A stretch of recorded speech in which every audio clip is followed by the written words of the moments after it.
رابع بلد أروحها في جنوب قارة أفريقيا بعد جنوب أفريقيا إسواتيني وموزمبيق كانت زيمبابوي. زيمبابوي البلد رقم 23 وانا عندي 23 سنه. رحت على طول المدينه اللي على حدود زيمبابوي مع 3 بلاد تانيين، زامبيا وبوتسوانا وناميبيا. فيكتوريا فولز في زيمبابوي يا جماعه، فيها واحده من عجائب الدنيا السبعه الطبيعيه.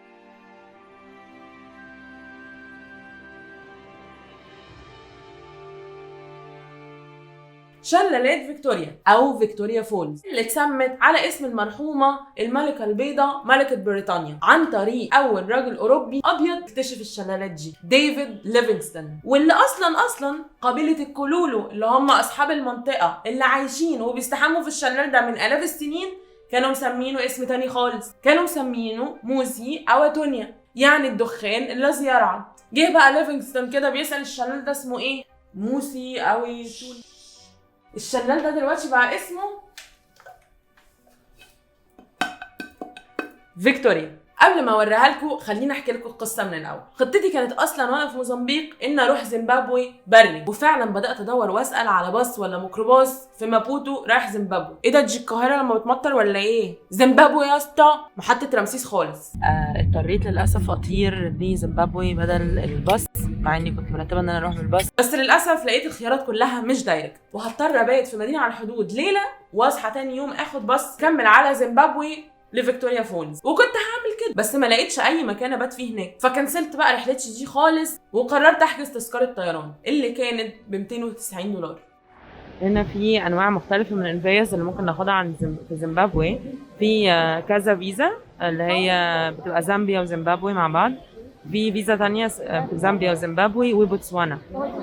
الحمد لله المصريين ولا كواليفايد لده ولا كواليفايد لده. طب يا جماعه اخدت فيزا زيمبابوي، طلع انه لا مش هينفع ان احنا ناخد بتاعه زامبيا، وطلعت $30.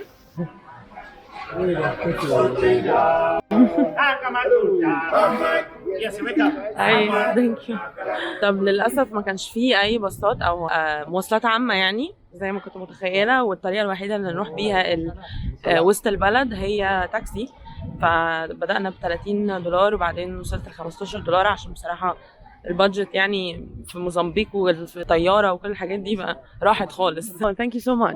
Really? Drive you to town. Okay, it was really nice to meet you. Really. Okay, bye bye. See you. بالمناسبة عملة البلد هناك اسمها الدولار الزيمبابوي، ولكن المعظم بيستخدم الدولار الامريكي عادي جدا. قعدت اسال بقى واحكي مع السواق عن اوضاع البلد، واللي طبعا مش كويسه خالص ولا ماديا ولا معنويا ولا اجتماعيا، وفي فساد طافح في البلد. بس اكد لي ان البلد امان، وخصوصا فيكتوريا فولز، الا من حاجه واحده بس، بالليل احيانا في بعض الفيلق بتحب تمشي رجليها شويتين. طيب انا كده وصلت بقى لهوستل اسمه شو سترينجز، والسرير في الدورم بحوالي $15. اوكي 24 hours. اوكي cool.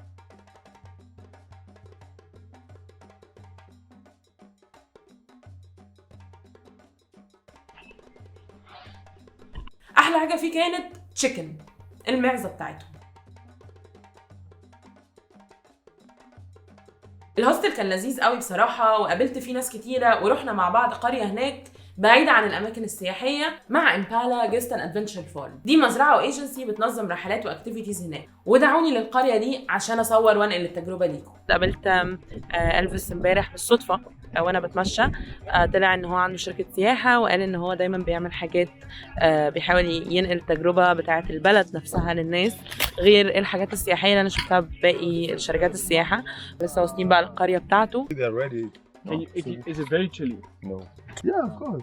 Just saying. Okay. اوكي. You know what? مزرعه زيمبابويه يا جماعه، بصوا حاسه ان انا في البلد في المنوفيه. Say that again. You went to the Eminem show?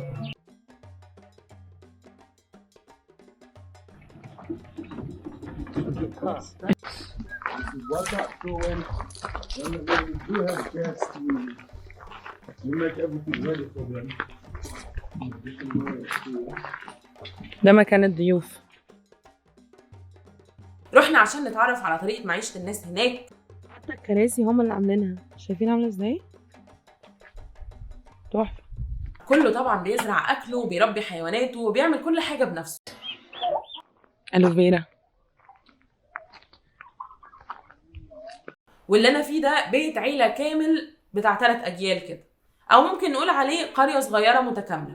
This one got better, right? Then I get it out in.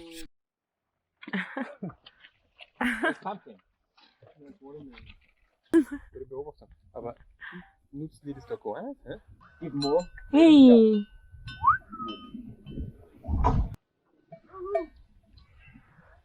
Training.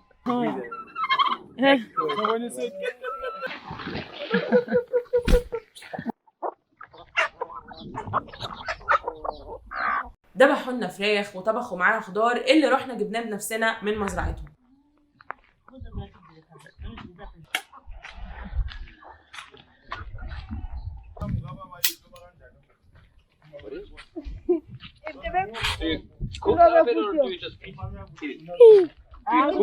وطبخوا لنا كمان ساتسا اللي هو بديل العيش او الرز عندهم، بيتعمل بالذره وبياكلوه مع كل حاجه تقريبا.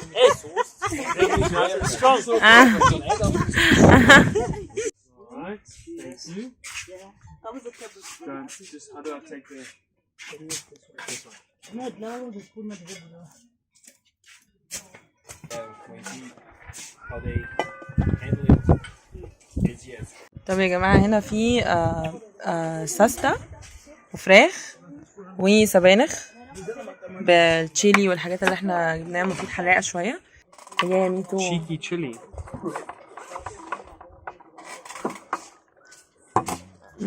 This is probably the.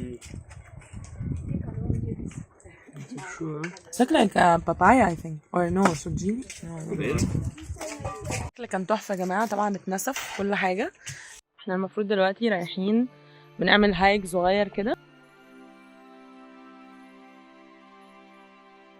وعملنا هايك هناك، شفنا في اخره المنظر الخطير ده على نهر زامبيزي، رابع اطول نهر في افريقيا بعد نهر النيل والكونغو والنيجر. بعد هايك حوالي ساعة مثلا وصلنا للمكان التحفة ده. بص انا قاعدة فين، ونهينا يومنا بالشلال الخطير ده.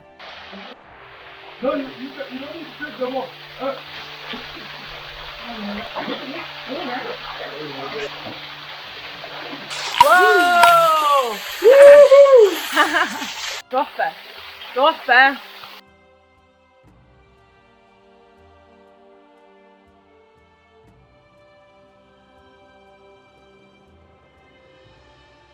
تاني يوم بقى صحيت ورحت على احلى مكان طبيعي شفته في حياتي لحد دلوقتي. في الفيديو الجاي هحكي لكم ووريكم كل حاجة عملتها في شلالات فيكتوريا. ما تنسوش تعملوا لايك للفيديو، سبسكرايب للقناة، واشوفكم في الفيديو الجاي.